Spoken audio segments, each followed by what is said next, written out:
Tengan buen, ya los malacostumbrados que están cargando ahí su táctic, ¿sí? Vamos a empezar. Bueno, el último día estuvimos platicando sobre la norma jurídica, hablamos sobre los, el postulado jurídico y la consecuencia jurídica, ¿no? Eh, y efectivamente estuvimos hablando de todos estos elementos que son importantes y que son imprescindibles de alguna forma, y tratamos de ir desarrollando tanto los conceptos jurídicos fundamentales como la consecuencia jurídica, ¿no? Entonces, hoy vamos a continuar hoy, pero trayendo a colación la norma jurídica. Y a partir de ahí vamos a ir tratando de desenmarañar absolutamente todo para que podamos de alguna forma ir integrando el contenido lo más genérico posible, ¿no? Entonces, vamos a ver la norma jurídica. ¿Qué es norma jurídica? Ya estuvimos platicando un poquito de todo esto.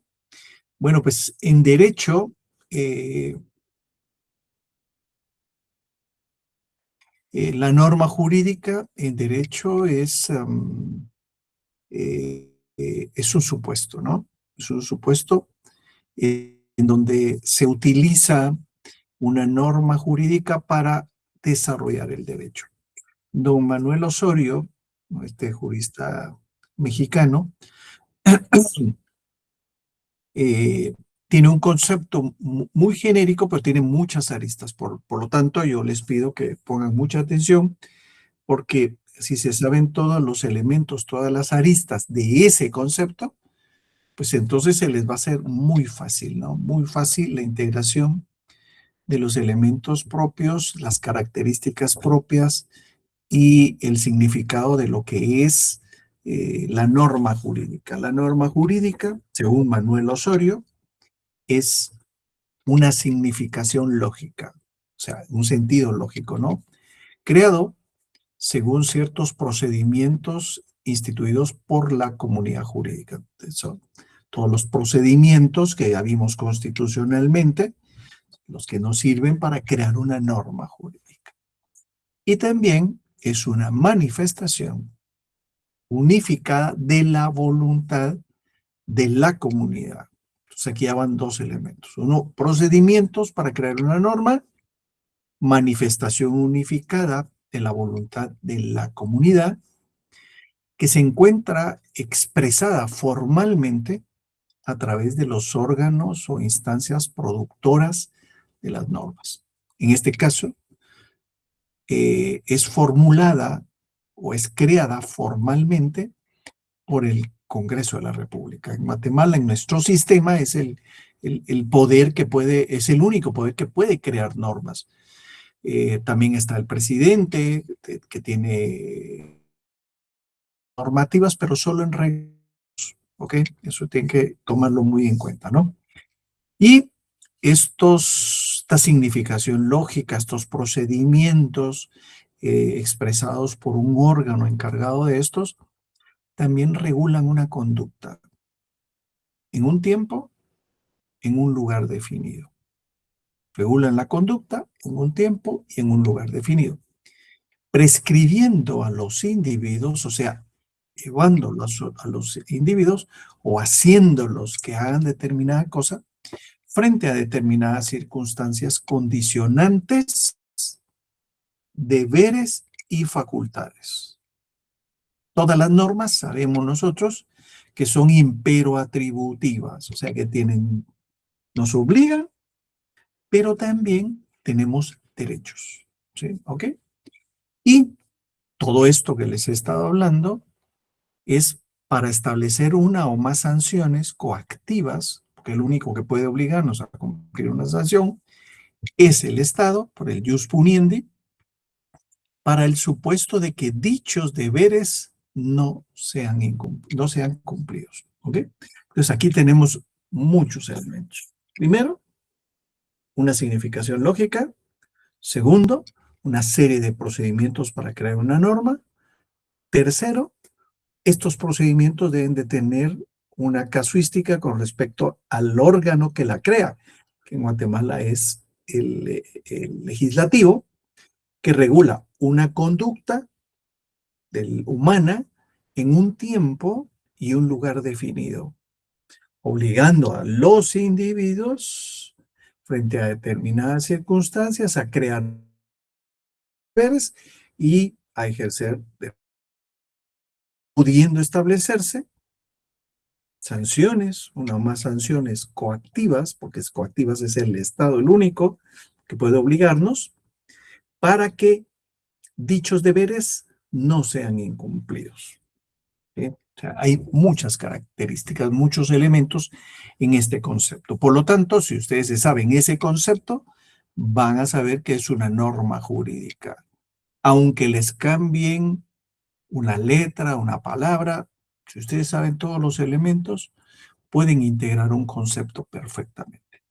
Entonces, como la norma jurídica es de contenido normativo, porque se encuentra en el sistema jurídico, también tiene características. Y las características son tomadas de, de figuras que tienen una relación con la norma jurídica.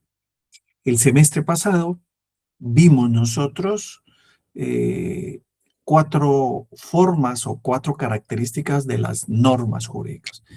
Vimos las normas morales, vimos la religión, hablamos de los usos sociales. ¿Y cuál era el último? Moral, religión, usos sociales. ¿Y el último cuál era?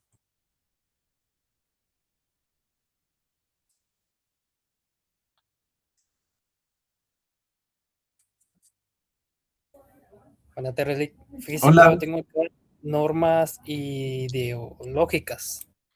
No, las ideológicas son, tienen que estar o están vinculadas con los usos sociales, que son culturales. ¿Ya? Moral, religión, usos sociales, y el cuarto, ¿cuál es?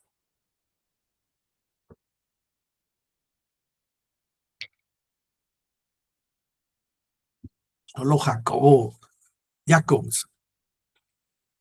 ¿Participa o está despierto? Solo él está despierto. ¿Qué pasa con los demás? Jurídicas. ¿Perdón? Jurídicas. Jurídicas. Si estamos hablando de normas jurídicas, ¿cómo puede ser un elemento jurídico? Estamos hablando de normas jurídicas. Estamos hablando de las características de las normas jurídicas. Moral, religión, usos sociales. ¿El cuarto cuál es? Vamos a empezar a preguntar aquí. Adriana Alvarado. No está.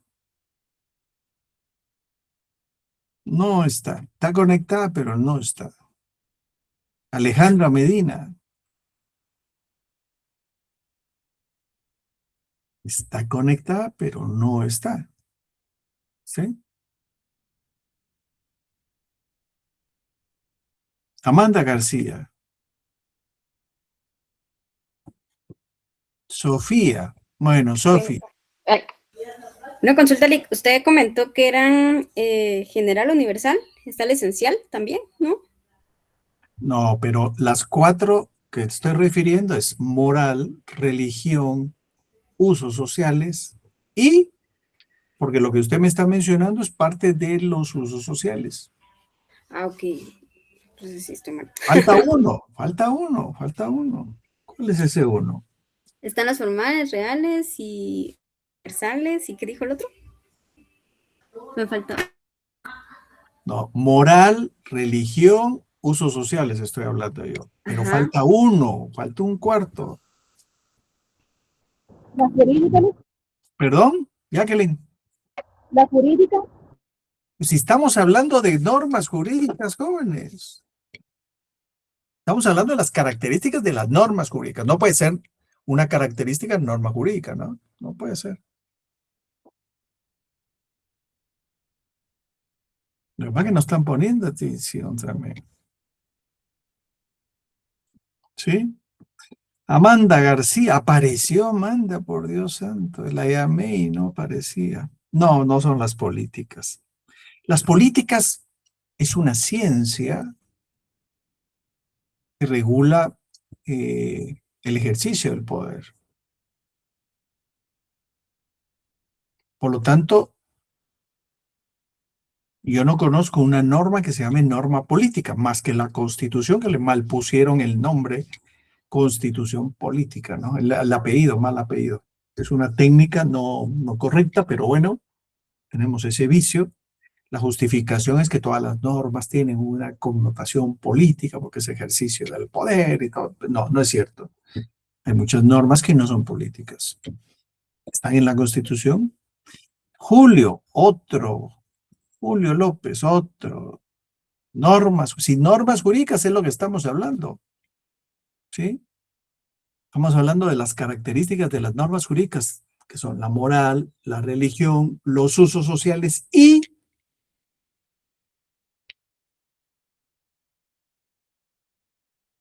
qué. Vamos a preguntarle a Noé, que ¿De convivencia, Lick? convivencia son las sociales. Las convivencias son normas sociales, porque son normas de convivencia. ¿Cuál sería la cuarta? Anthony Guerra. Vamos a estar preguntando. Aquí tengo mi listado. Ahorita estoy tachando a las gentes que no contestaron. Si vuelvo a ver esto, pues van a haber 10 puntos que no. Sí, Mirko, individuales o civiles, no. No son individuales ni civiles. Generales menos. Generales del ejército, no. Yo aquí estoy, pero no doy cuáles son las que faltan. ¿Cuál es la que falta? Bueno, ¿alguien más? ¿Naturales? Naturales. ¿Qué es eso de naturales, don Samuel? Como derecho natural. Las normas naturales. Pero esas, ¿en dónde están clasificadas? Las normas naturales. ¿En dónde están? Las deontológicas. Pues checa. Dulce, explíqueme qué es eso de deontológicas, ya que don Samuel no me explicó lo que eran las normas naturales. Dulce. Las normas deontológicas yo los veo que como es una rama de la ética que estudia como los derechos y obligaciones, pues siento yo que podría ser eso, pero no sé. ¿Será? Mire, estuvo a punto de entrar a la puerta de la gloria y usted misma la cerró. ¿Qué? Porque la cerró porque y quiso entrar, pero no. Ay. A ver, ¿alguien más? Esperemos a Cristi, que está entrando ahorita. Tal vez sea nos puede. Sí, Esteban. Ella habló acerca de la ética y usted dijo que estaba cerca. ¿Tiene que ver con la ética? No, la ética tiene que ver con la moral. Ah, ok. Gracias. Sí, la ética tiene que ver con la... Dios santo, y entonces, ¿qué? Nadie estuvo conmigo el semestre pasado.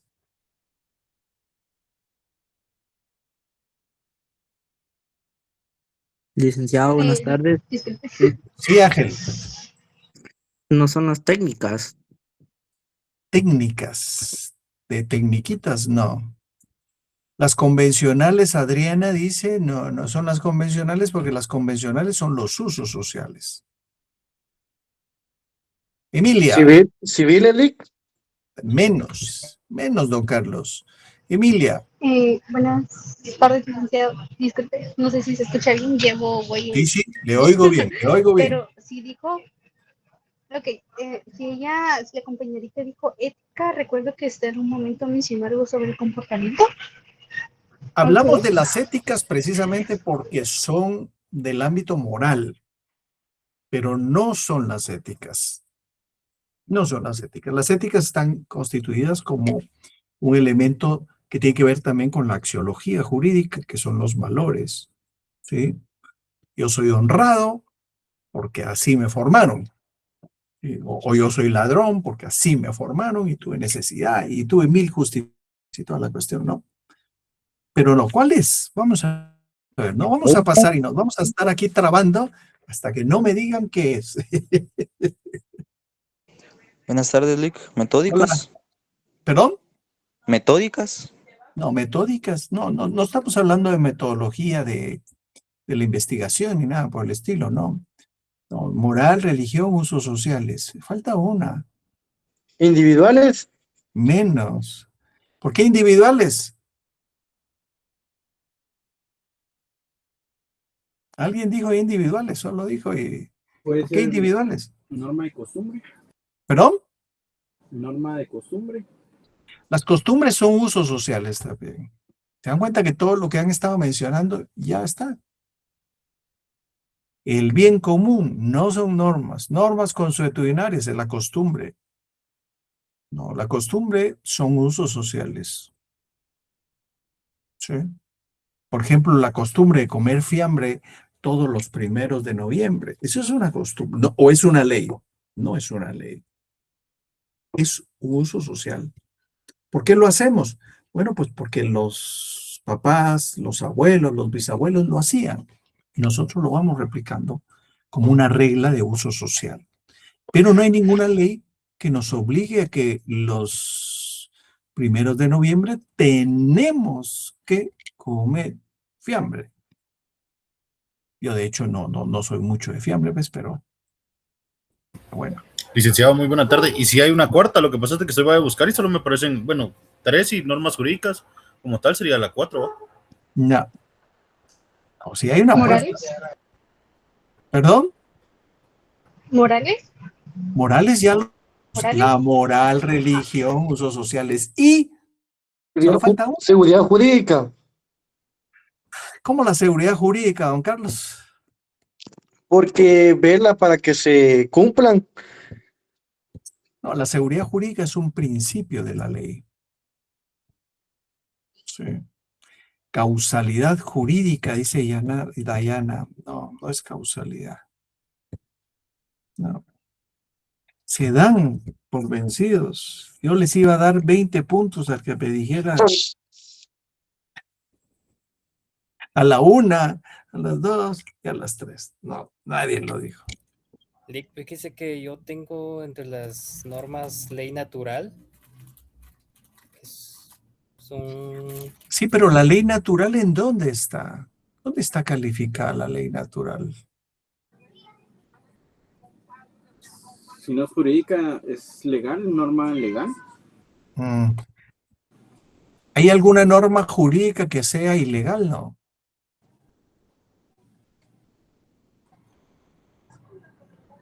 Por el momento, no. No. Por lo tanto, toda norma jurídica es legal.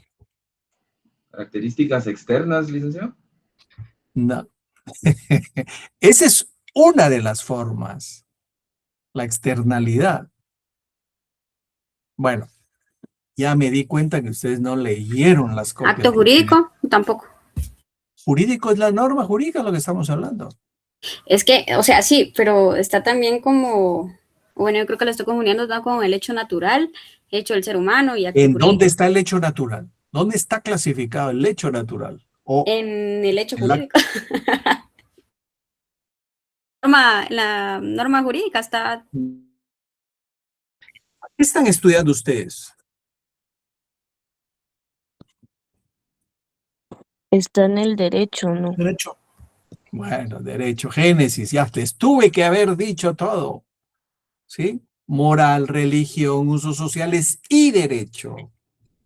Ahí en el derecho están las normas jurídicas, por eso es la clasificación de normas jurídicas. ¿Sí? Ahí está el derecho natural, ahí está el justnaturalismo, está el positivismo, están todas las reglas que tienen que ver con esto.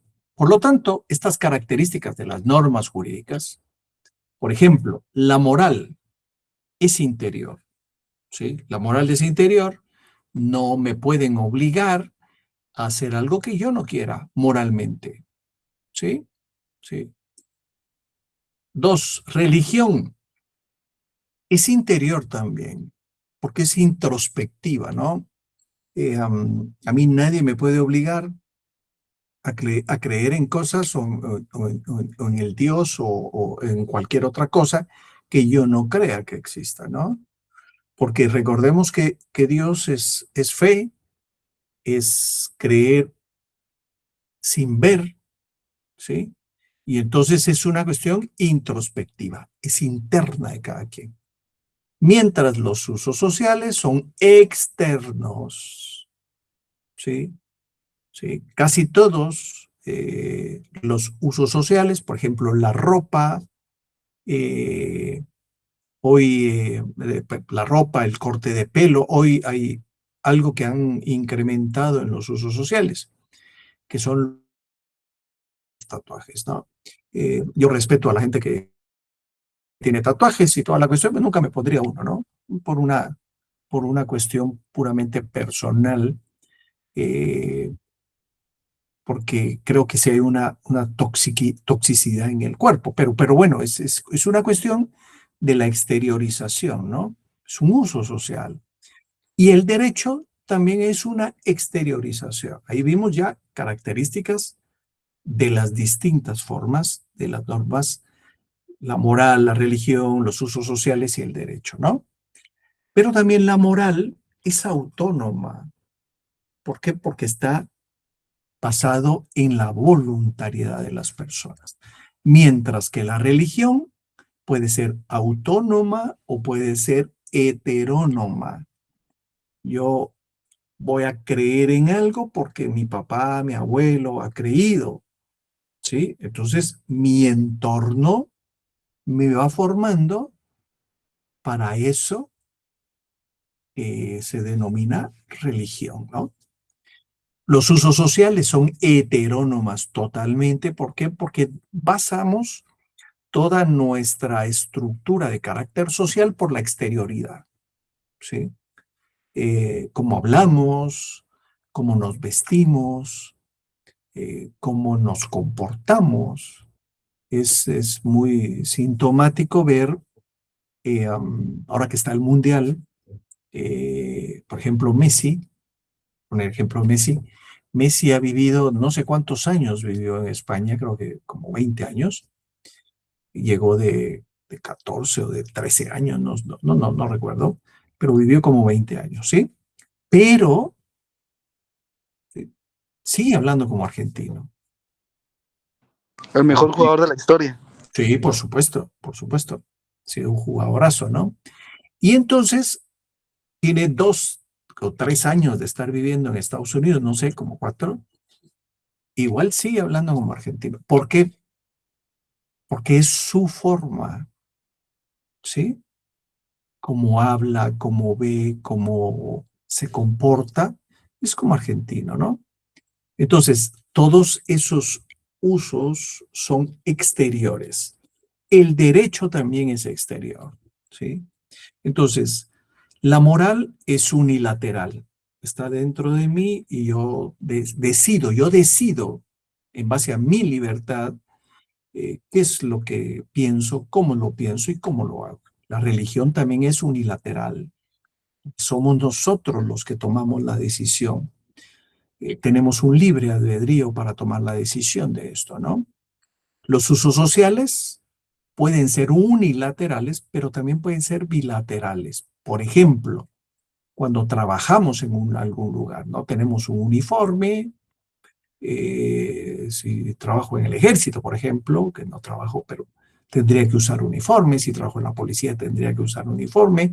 Si trabajo en una empresa de limpieza, tengo que tener uniforme. O sea, son los condicionamientos en donde ya no depende de mí, sino depende de mi entorno social en donde yo tenga que estar. En algún momento yo tuve que ir a una empresa de construcción y me dijeron, bueno, como vamos a ir al lugar, tiene que, le vamos a dar un casco, le vamos a dar un casco, ¿tiene botas? Sí, tengo botas, te va a dar botas porque todo eso son reglas y toda la cuestión. Entonces, vemos cómo en determinados momentos también los usos sociales son bilaterales. ¿Por qué? Porque nos imponen algunas cuestiones. También, desde el punto de vista de lo que yo pienso, puedo vestirme también y exteriorizar. ¿Sí? Por ejemplo, el traje típico, o si soy de judío, la forma en cómo se visten, o si tengo alguna otra una creencia. Musulmanes, por ejemplo, tienen una forma muy particular de vestir, pero eso es en base a su exterioridad, ¿no? Y el derecho ya no depende de mi voluntad, sino depende de la voluntad de todos, porque las normas del derecho son bilaterales, porque por un lado otorgan derechos y por otro obligaciones. También la moral es incoercible, ¿no? La moral no me pueden a mí obligar a ser honrado, por ejemplo, ¿sí? Igual la religión, no me pueden a mí obligar a pensar de determinada forma, ¿no? Los usos sociales también son incoercibles porque no me pueden obligar salvo que sea bilateral el uso social por razón de trabajo, por razón de algo, ¿no? Entonces, son incoercibles. Mientras que las normas del derecho son por naturaleza coercibles. El Estado nos puede obligar a hacer y a deshacer. ¿Por qué? Porque está establecido en la ley. La moral es orientadora, sí, axiológica, no tiene que ver con valores. La religión también es orientadora, ¿sí? Y ustedes van a decir, bueno, es que depende también de qué es lo que piense. Bueno, sí, depende de la religión y qué sea lo que se piense, porque no sé si ustedes se acuerdan que hace el año pasado estuvieron queriendo abrir un templo, una iglesia satánica en Shela, creo yo, y por ahí la gente se organizó y dijo, ¿no? Sin embargo, no por eso no deja de ser orientadora la religión. Es orientadora porque lleva a su gente a pensar en el mismo sentido. Igual que la cienciología, ¿no? Tienen determinada creencia y los van orientando hacia ese sector, ¿no? Los usos sociales son en algún momento orientadores, pero en algún otro momento son regulatorios también. ¿Por qué? Vuelvo al ejemplo. Si es por razón de trabajo, si es por razón de creencia, o si es por razón de religión, hay distintas formas en donde la gente puede hasta vestirse o utilizar determinados formas, ¿no? ¿Sí? Mientras que en el derecho es eminentemente reguladora. Ahí no hay orientación de nada, sino ahí es reguladora. ¿Por qué? Porque las normas regulan una conducta. Y regreso al ejemplo de la pirámide de Kelsen, ¿no? La pirámide de Kelsen, aquella famosa pirámide invertida de Kelsen, en donde está la Constitución, las leyes constitucionales, los tratados, las normas ordinarias, los reglamentos y la norma individualizada. Todo está dentro del ámbito del derecho, dentro del ámbito de la norma.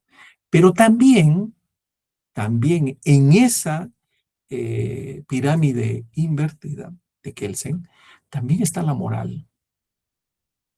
También está, de alguna forma, la religión, aunque la mayoría de estados ya no son estados religiosos, salvo algunos, ¿no? O sea, sí, en Arabia y todos estos lugares, sí, la religión es del Estado, ¿no? Y por lo tanto, sí hay cierta obligación. También están los usos sociales. ¿Por qué? Porque son condicionamientos de la colectividad en la utilización. Y obviamente está el derecho. Ahí está el derecho. Entonces, veamos también las normas jurídicas que están estructuradas a través de la naturaleza propia de la norma, ¿no? Entonces, vamos a ver algunas conceptualizaciones, algunas teorías que nos van a ir desarrollando de alguna forma a la norma jurídica, ¿no? Por ejemplo, la primera, no me voy no los voy a cansar a ustedes hablándoles de 20, 30 teorías de la naturaleza de la norma jurídica. Vamos a ver 3, nada más 3. Que creo yo que son las más importantes y que de alguna forma podrían abrirnos un poquito el espectro del conocimiento y encontrar una lógica con respecto a la norma jurídica per se. Primero está la teoría imperativista. ¿Qué quiere decir esto de la teoría imperativista? Esta teoría mira las normas como órdenes, como imperativos que son de cumplimiento obligatorio. Veámonos un poquito hacia atrás de la historia. El decálogo de Moisés, ¿no? Sube al monte, Dios le da las tablas de la ley, que le llaman después las tablas de la ley, donde está el decálogo, ¿sí? Decálogos son las 10 normas que debían de ser cumplidas, ¿no? No robarás, no matarás, no levantarás falso testimonio, honrarás padre y madre, qué sé yo, ¿no? Pero estas normas son imperativas. ¿Por qué? Porque son órdenes determinadas. Puede ser que yo no sea religioso, que no esté en una iglesia, pero lo cumplo. ¿Sí? Cumplo porque no robo, no mato, no soy reverente, no, y lo hago bien, ¿sí? Podría ser, ¿no? Y sin embargo, no pertenezco a ese tipo de conceptualización. Sin embargo, cuando vemos esto a la luz de las normas jurídicas, entonces encontrar una lógica, porque hay muchas leyes que regulan la conducta de nosotros y muchas regulan conductas hipotéticas que posiblemente encuadremos en ellas o posiblemente jamás en la vida. ¿Sí? Yo tenía mi tío que ya falleció y un poquito antes de que falleciera me decía, mira, ya estoy grande, ya estoy viejo, yo creo que va a morir ya dentro de poco, pero le doy gracias a Dios que jamás he cometido delito y jamás me han acusado en un tribunal penal. Yo me doy por satisfecho de que medio hice las cosas bien, decía. Y no deja de tener razón, ¿sí? ¿Por qué? Porque Binding, este autor,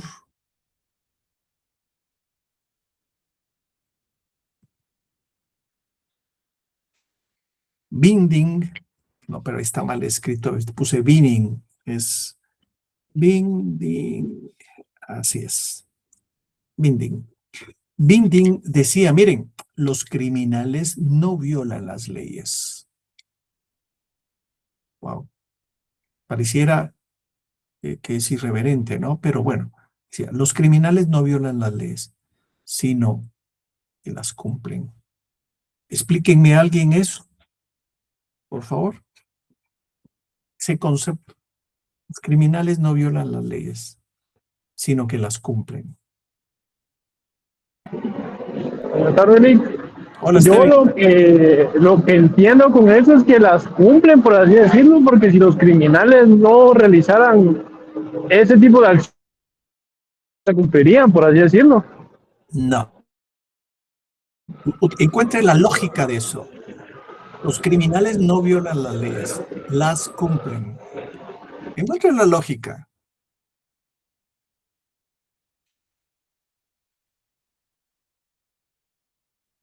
¿Alguien más? Buenas Ah, tardes, sí, Luis. Luis Buenas Fernando. tardes. Luis Buenas tardes, Fernando. compañeros. Yo considero que se refiere a que cumplen las leyes porque en algún momento pues los van a condenar, los van a ligar a proceso o los van a castigar de alguna manera según la ley. Pero ¿por qué cumplen las leyes? Porque, por ejemplo, si alguien comete homicidio, pues eso conlleva una condena. Entonces, es una ley que ellos Vamos a ver. cumplen. Delito de homicidio. Dice, quien mate será responsable de delito de homicidio. El delincuente no viene y viola esta norma. No. El delincuente viene y encuadra perfectamente en la norma. Por eso, Binding decía, no violan la ley, la cumplen, porque al cumplir el presupuesto, tienen una condena.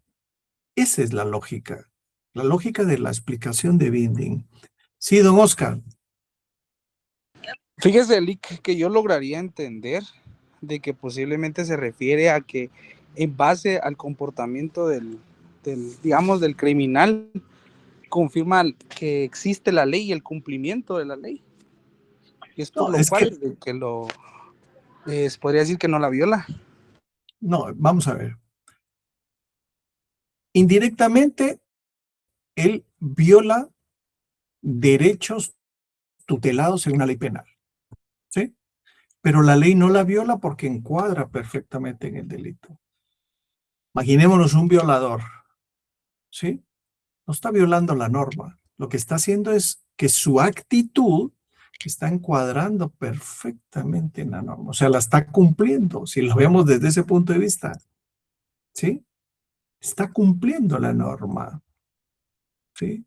Y al cumplir la norma, al encuadrarse en la norma, tiene la sanción. Por eso es que la cumple, ¿sí? Y eso es interesante porque Binding era un penalista y utilizaba, y era un filósofo del derecho también, y utilizaba muchas de estas cuestiones para explicar efectivamente. ¿Por qué? Porque los delitos son figuras hipotéticas, ¿sí? Si no hubiera delito, no se pudiera castigar a alguien que comete un delito. Sí, Jonathan. Buenas tardes, licenciado. Hola. Yo pienso y lo entiendo de esta manera, no sé si es lo correcto. Digamos, si una persona comete un asesinato, viola el derecho de la otra persona, pero cumple con la ley, que es que va a ser como Sí, que es lo que ligar a les un acabo de proceso. decir. Está cumpliendo con la norma. Está violando un derecho tutelado que es el derecho a la vida. ¿Sí? Eso sí viola. Pero está encuadrando, está cumpliendo la norma. ¿Ya? ¿Ok? Y entonces Mayer, otro tratadista, Mayer, decía, miren, las normas culturales están por encima de hecho. Trató de desmentir a Binding y esto es equivocación porque las normas culturales, o sea, las costumbres, no están por encima del derecho. ¿Sí? Por eso es que cuando dicen, mire, pero es que en mi pueblo hemos linchado a las personas por tiempo, sí, pero está violando el derecho.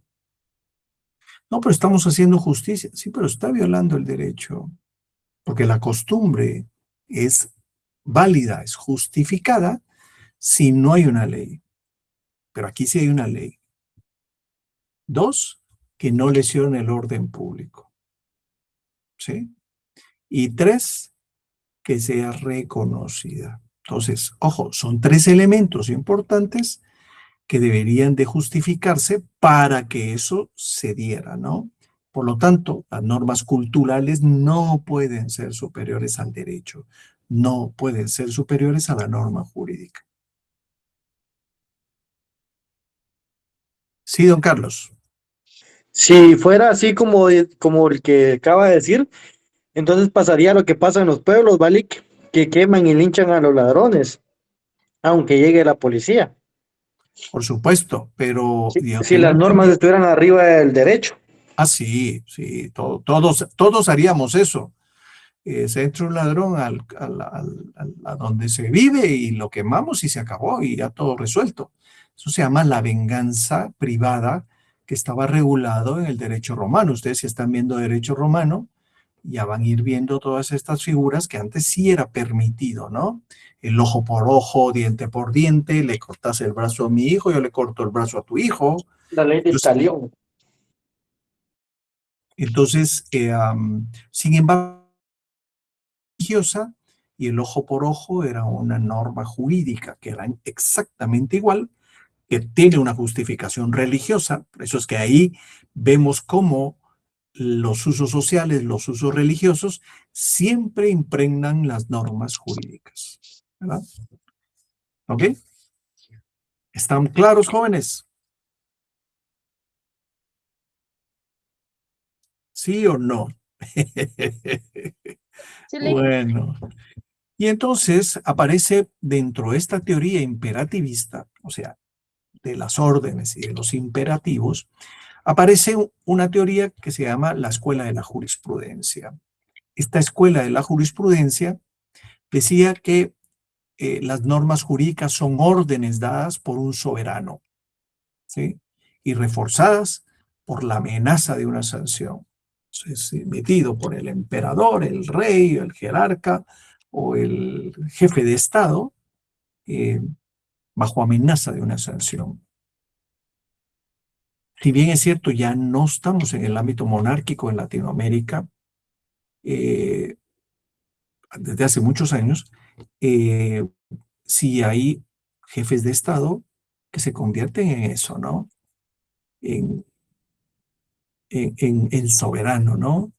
Y algunos, bueno, de Hispanoamérica ni llamaban a elecciones, ¿no? Eso se autodeclaraban y uno y otro año y otro año, otro periodo, otro periodo, otro periodo. Y así vamos a encontrar muchos en este ámbito de América. Entonces, no necesariamente, ya que Alf Rose decía que las normas jurídicas son meras directivas. ¿Por qué son meras directivas? Bueno, pues porque yo solo les pido también que traten de ingresar, porque ya son las 6:20 y todavía hay gente que está ingresando. Esto no puede ser. Yo les había hablado de por lo menos una media hora de estarles dando larga. Yo sé que muchos de ustedes trabajan o estudian, pero igual las reglas son las reglas, ¿no? Entonces, Alf Rose decía que las normas jurídicas son meras directivas y las normas constituyen la expresión de una cierta ideología por la cual participan algunos grupos, o sea, funcionarios de gobierno. Por lo tanto, por otro lado, ellas son cumplidas por el resto de la comunidad. Son puestas por los gobernantes, dirigidas a la colectividad, pero también para ellos son dirigidos. Pero los cumplimos o se cumplen las normas bajo amenaza de sanción, ¿sí? Ambos aspectos configuran la vigencia de las normas. Entonces, vemos como Binding, como Mayer, como la Escuela de la Jurisprudencia, como Alf Rose, tienen una conceptualización propia de esto, ¿no? ¿Cuál fue lo que se criticó a esta teoría imperativista? Bueno, pues que en la actualidad no hay soberano, ¿sí? Hay una división de los tres poderes del Estado, en donde está el ejecutivo, el legislativo y el judicial, y por lo tanto, lo que sí existe es una amenaza de sanción, porque si no se cumplen las normas, solo hay una sanción, hay un castigo, hay una pena. ¿Sí? Y en este sentido, uno de los críticos más grandes que podía haber de esta teoría es Hart, es un filósofo del derecho norteamericano, y decía que el derecho hay normas que también atribuyen facultades, no solo obligaciones. Porque en la teoría imperativista, por ser una norma, tenemos que cumplir, empezar a cumplir las normas por obligación. Pero al partir la norma en los dos elementos principales, que son derechos y obligaciones, entonces la teoría se cae. Se cae por sí sola. ¿Por qué? Porque hay una bilateralidad de derechos en las normas. Por lo tanto, nace otra teoría. La teoría que va en contra de la imperatividad de las normas. Y esta teoría se le llamó antiimperativista, o sea, contra lo imperativo, ¿no? Y esta teoría no está de acuerdo con que las normas sean un mandato. ¿Sí? Yo también estoy de acuerdo con esto. Que las normas no son un mandato, no son de cumplimiento obligatorio, son facultativas. Si yo quiero, las cumplo, y si no quiero, no las cumplo. Pero eso sí, estoy sabido que tendré una consecuencia si no cumplo con la norma. ¿Te das cuenta? Entonces, ¿por qué? Porque las normas, esta teoría sustenta que las normas son un juicio hipotético y que se refiere a la regulación de una conducta a futuro. ¿Para qué? Para que mejor convivamos, para el bien común de todos. ¿Sí? Sí, Mirko. Licenciado, buenas tardes. ¿Será que podría especificar un poquito más esa parte o ese enunciado que dio, ¿verdad? ¿De qué? Decir que de las normas, de que yo decido, pero también puede haber una consecuencia si no las cumplo. Del juicio hipotético, de la teoría antiimperativista. Antiimperativista. Sí, ok. ¿Por qué es un juicio hipotético? Vamos a jalar voy a jalar el código penal.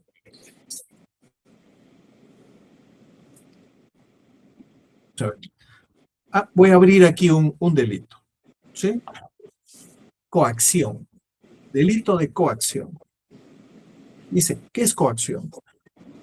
Quien sin estar legítimamente autorizado mediante procedimiento violento, intimidatorio, o que en cualquier forma compela a otro, o sea, obligue a otro, obligue a éste para que haga o deje de hacer lo que la ley no le prohíbe.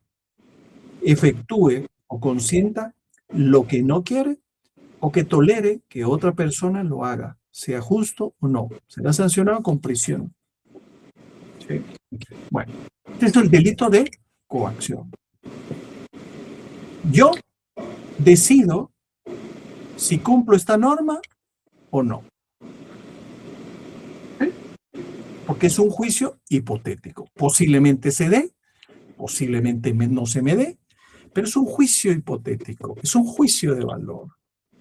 ¿Sí? Pero vengo yo, Mirko, y como veo que usted anda en moto, le digo, mire, Mirko, si usted no me da la moto mañana, yo voy a matar a uno de sus hijos.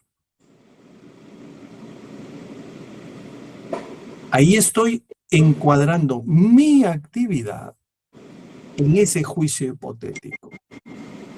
Si se cumple el juicio hipotético, yo sé que a futuro, a través de una decisión judicial, yo puedo tener una sanción.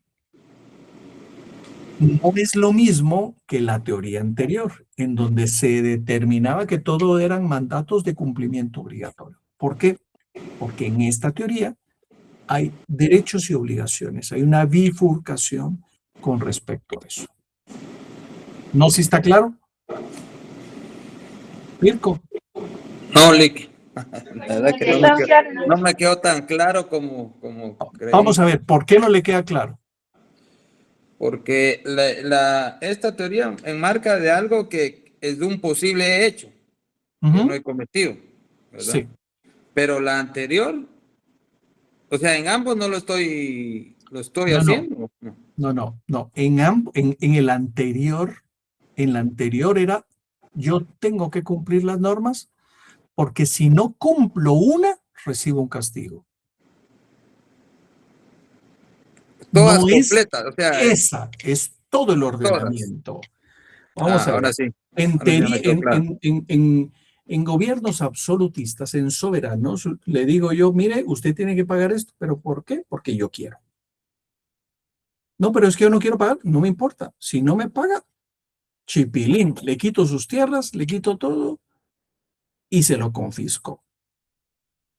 Como estaba pasando en un lugar. ¿Sí? De ahí de su... A decirlo iba yo. Y entonces, esa es la diferencia entre uno y otro. ¿Sí? En la teoría antiimperativista, que es la que yo creo que es la correcta, yo tomo la decisión si violo o no violo la norma. Yo tengo una duda. Sí. ¿Y en los países que tienen reyes, cómo funciona? Depende de cuáles, porque, vamos a ver, hay reyes en Arabia, pero hay reyes en España, ¿no? El rey en España es una figura no que impone las normas, porque para eso está el presidente. Entonces aquí la figura del rey está un poquito diluida conforme a la naturaleza propia de la monarquía. Entonces ya no es aquel rey que imponía, sino es más, hasta la Constitución dice, mire cuáles son las funciones del rey y cuáles son las funciones del presidente. Es más, el presidente ejecutivamente tiene muchas más atribuciones y mucho más poder a veces que el propio rey. En Inglaterra es una cuestión similar. ¿Por qué? Bueno, pues porque ahí hay una Cámara de los Comunes, que esta es la que ejerce el poder. Hay un parlamento abajo, la que crea las normas, y está el rey y está el jefe de Estado. Sí, o sea, ahí está mayormente diluido en los tres poderes, ¿no? El rey, que no tiene una función meramente ejecutiva, la Cámara de los Comunes, que ahí sí es donde se toman las decisiones, el Parlamento, donde se hacen las leyes, y el jefe de Estado, que es el que ejecuta todo. ¿Ya? Entonces, ya por lo menos en Europa, ya la figura del rey está un poquito matizada. En cambio, si nos vamos al lado de Arabia y todos estos lugares, todavía hay jeques que ejercen el poder absolutamente, ¿no? Y entonces ahí sí, la teoría imperativista es que las normas se cumplen y se cumplen y se cumplen, nada más, no se discuten, ¿no? ¿No está claro, don Carlos? Bien, Lick.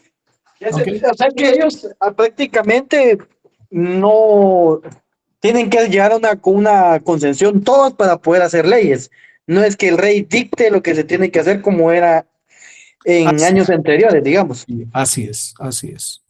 Oh, Tiene bueno. que llegar a acuerdo. Es más, no se mete en eso. Eso es una función, por ejemplo, en Inglaterra, del Parlamento, de la Cámara de los Comunes y el jefe de Estado. Funciona como un árbitro, digamos, entonces. No es como un árbitro, es una figura monárquica que tiene funciones específicas. Y dentro de sus funciones específicas no está tomar decisiones ejecutivas. ¿Okay? Muchas gracias, Lick. Ok. Y entonces vemos que en esta teoría antiimperativista también las normas se refieren a la regulación de conducta humana y de relaciones de convivencia, y que todas las normas se encuentran conceptos trasladados del legislador al código, del legislador al código. Son las ideas del legislador. Entonces, todos estos conceptos están debidamente regulados y todas las normas de la estructura de un juicio tienen relación con los conceptos de cierta manera, en donde hay tres elementos importantes en esta clase de juicios. El primero es el sujeto, el segundo es la cópula y el tercero es el predicado. Estos tres elementos van a ser parte siempre de los juicios que van a contener las normas. Por eso, las normas eran o son, pero mejor dicho, reglas de derecho o proposiciones normativas. Por eso Kelsen, que era positivista y a morir y todo, fue el creador de todas estas teorías, decía, mire, las normas son proposiciones o juicios. Por eso es que el juicio o la proposición es importante como contenido normativo, ¿sí? Como contenido normativo, ojo.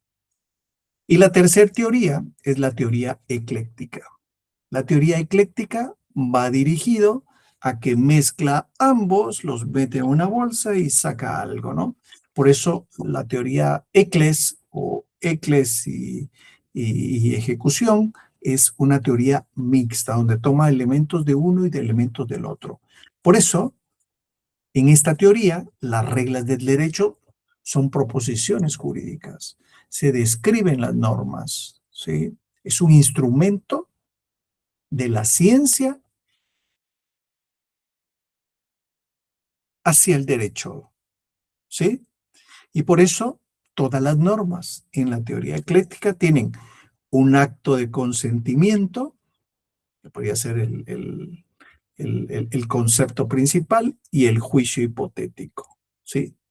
Que sería el elemento donde engarza los hechos y los convierte o en delitos o en figuras reguladas, ¿ya?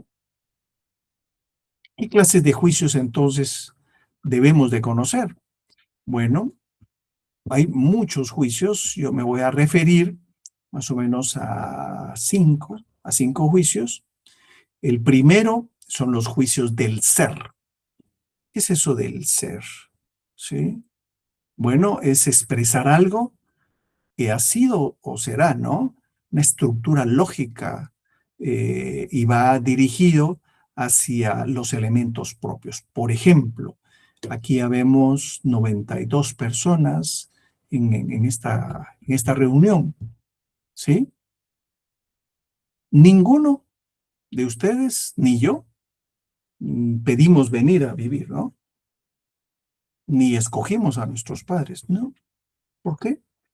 Porque no es esta nuestra función. ¿Somos o no somos? Sí, somos, ya somos, ¿no? Todos somos un ser porque ya existimos. Para que existiéramos no hubo voluntad en nosotros, sino venimos y se acabó. ¿Ya? Entonces, el segundo son los juicios del deber ser, ¿sí? Aquello que se expresa ser, pero puede ser que se ocurra o no.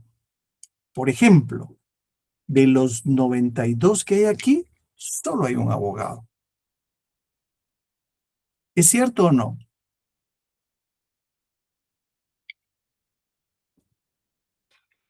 Sí, sí, solo yo. Solo yo. Pero ustedes se metieron a estudiar derecho porque quieren ser abogados. ¿Sí?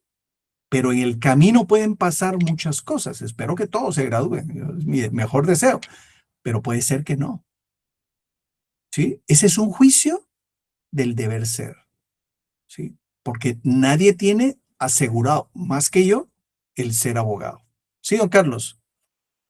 Lick, y supongamos así como en el caso anterior, como usted dice que nosotros no decidimos nacer ni venir a este mundo. Pues supongamos así como en el caso de las personas que pues ya no quieren intimar, digamos, y los niños que nacen de ese producto. ¿Qué pasó? Son seres. Son seres, aunque no sea en el mismo acto. ¿Cómo así? Vamos a ver. Los que hacen, los que vienen y sacan el esperma y lo meten en un óvulo. Una fertilización in Sí, vivo. porque ese no, o sea, ahí sí está manipulable. Ahí está manipulable, pero hay contenido cromosomático de ambas personas. Pero por eso, como usted dice, nosotros no decidimos, pero ahí están tomando la decisión de que juntar uno con otro. Sí, pero igual sus papás tomaron una decisión, ¿o no? Igual, es exactamente igual. Lo único que aquí En la fertilización in vitro hay una manipulación genética. ¿Sí? En cambio, allá es una creación natural. Pero en ambos es el mismo supuesto, porque lo que nazca Es el mismo resultado, digamos. es el mismo resultado del ser. ¿Por qué? Porque ninguno de los dos pidió nacer. ¿Sí? Pero son seres. ¿Sí? O sea, ya están ahí. ¿Ya? Nosotros no decidimos nacer, en el caso tampoco el bebé. Punto. ¿Sí? Así es, correcto. Sí. Es el mismo supuesto. En cambio, en los juicios del deber ser, todos soñamos con ser, pero no todos llegan a la meta. ¿Sí? Yo les pongo mi ejemplo personal. Éramos 320 en la sección. Al año siguiente de haber cerrado, hicimos algunos privado y tesis y nos graduamos. Creo que éramos 5 a lo sumo. Y durante los años posteriores se graduaron no más de 50. ¿Sí? Les pongo ese ejemplo porque la gran mayoría no se graduó. ¿Sí? Pero tengo un amigo de los que estudiaba con nosotros que era un tipo listo. Es un tipo listo. Y era vendedor, empezó a hacer mucha plata, compró la empresa para la cual trabajaba y hoy tiene cualquier cantidad de plata. Y siempre que nos juntamos me dice, mira, yo hubieras querido ser abogado, pero tal vez no me hubiera ido tan bien como me fue ahora, ¿no? De hecho, él nunca se graduó, pero tiene cualquier cantidad de plata y él está realizado y ya tiene un hijo abogado y toda la cuestión, una hija médico. Entonces, vemos que no necesariamente lo que a veces nos proponemos lo cumplimos, sino que también las circunstancias de la vida nos va llevando por caminos que a veces ni nos imaginamos. ¿Sí? Bueno, entonces estos juicios del ser, pongamos el ejemplo, el ser y el deber ser. En el ser no hay voluntad. En el deber ser hay voluntad. Yo quiero ser abogado. No quise, no quería, nadie me preguntó si iban a hacer, como dice la canción de Arjona. A mí me bautizaron y ni me preguntaron, hubo piñata y fiesta y yo ni me enteré. ¿Sí? Igual, aquí no hay voluntad, aquí sí hay voluntad. En el ser hay una relación necesaria, en el deber ser hay una relación contingente, puede ser o no puede ser. En el ser hay cierta libertad antes. En el deber ser siempre hay libertad. Siempre hay libertad. ¿Sí? Yo, por ejemplo, no pensaba ser abogado. Yo quería ser médico. Mi madre era de la primera promoción de enfermeras profesionales. Tenía primos médicos. Mi cuñado es médico. Yo quería ser médico. Pero en ese momento, cuando yo iba a entrar a la universidad, ya me habían aceptado en medicina, me habían hecho el estudio y yo entraba para medicina, veterinaria o odontología. Ya me habían aceptado, pero no había dinero porque tenía que estudiar todo el día. Y ya no había dinero y tenía que aportar a la casa y toda la cuestión. Entonces, yo mismo tomé la decisión de meterme a estudiar Derecho. No sé cómo me hubiera ido. ¿Sí? Como médico, no lo sé, tal vez me hubiera ido bien, pero me ha ido bien como abogado y no me puedo quejar, pero por eso les digo que ustedes pueden decir, yo voy a ser abogado, pero la vida los puede llevar por otras vías, ¿sí? ¿Ok? ¿Está claro esto del ser y el deber ser? Bueno, también hay juicio, sí, Carlos. Lick, y con respecto a eso, del ser y el deber ser, ¿hay algún tiempo estipulado? Supongamos de cierta edad a qué cierta edad. No. Recordemos que cuando nosotros nacemos, es una etapa que empezamos a recorrer, ¿no? Algún filósofo decía, miren, cuando estamos en el útero, tenemos que morir para nacer. Interesante, ¿no? Cuando tenemos 17 años, tenemos que morir para nacer a los 18 años.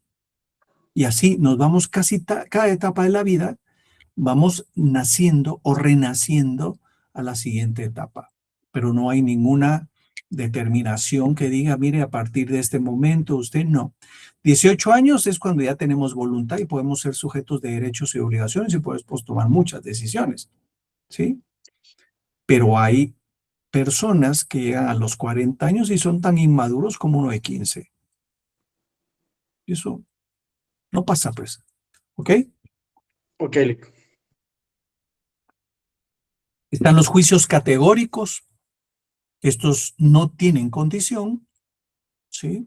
Son aquellos que relacionan dos conceptos entre sí y no tienen mayor delimitación, ¿no? No hay condición alguna y ya.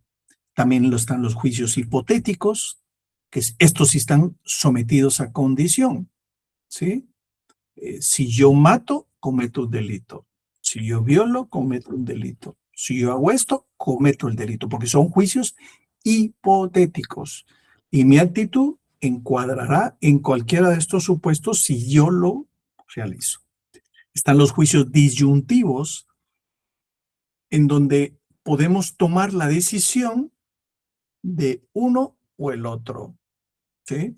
Siempre va, algunas normas, no siempre, algunas normas nos van a dar la opción, ¿sí? Yo tengo que movilizarme.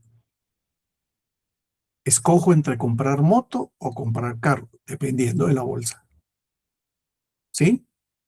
Pero ahí hay una disposición lógica de dos caminos. Y puedo también tener tanta plata que pensar, puedo comprar una moto, puedo comprar un carro, puedo comprar un helicóptero o puedo comprar un avión, ¿sí? Entonces, esos son juicios disyuntivos, donde yo puedo tener muchas opciones, perdón. Y entonces la norma, como imperativo, también tiene teorías. Y vamos a ver muy rápido 3 teorías en menos de 3 minutos. La teoría teocrática. Las teorías teocráticas son basadas en la divinidad. En las épocas primitivas, el orden jurídico se originaba precisamente por preceptos religiosos, ¿sí? Las normas iluminaban al individuo y generaban una norma. Esas eran las normas teocráticas, creados en mandatos divinos. Y vemos a los reyes que eran designados por Dios, supuestamente, Rómulo y Remo, que en la historia, en la histomitología, ¿sí? En la histomitología, que ustedes están viendo en Derecho Romano, se dan cuenta que Marte era un dios, baja a la tierra y tiene relaciones con una sacerdotisa vestal que arrea a Silvia y la embaraza.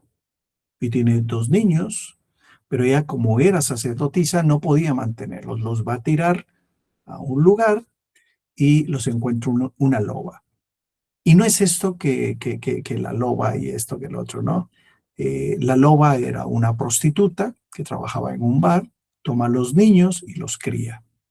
Pero cuando vemos la histomitología, creemos que la loba es un animalito de 4 patas que les da de beber y que les enseña a hablar. Esto es imposible, ¿no? Pero la histomitología es la mezcla de mito y de historia, como la Ilíada, como la Odisea. Hoy que hay una película que está muy bonita, que se la recomiendo. Tiene algunos errorcillos técnicos, pero bueno, pues hay que leer el libro para poder entender un poquito más también las cosas. La segunda teoría es la teoría autócrata. En esta se fundamenta en que hay un mandato de autoridad, del autoritas, que ustedes van a ver en Derecho Romano, en donde el jefe, el jerarca, el príncipe, el rey, el emperador, crea las normas y genera esas normas que tienen fuerza absoluta de cumplimiento. Y la tercera es la teoría justnaturalista. Y esta trata de encontrar el fundamento racional y necesario entre el derecho, la justicia y la naturaleza. Aquí es, por eso se llama ius, derecho naturalista, derecho natural. Normalmente, esta teoría lo que busca es el ejercicio del derecho positivo. Todo está regulado, se aplica el derecho, todo está regulado, el derecho es vigente, todo está regulado, se guía por los principios de las normas, buscando la justicia y purgando lo injusto. En un Estado moderno, las teorías autócratas y las iusnaturalistas son las que todavía existen, ¿no? Las teorías teócratas ya no están tan en vigencia porque ya esto se ha ido matizando y se ha ido cambiando con respecto a la naturaleza propia de las normas. Bueno, yo con esto termino, jóvenes.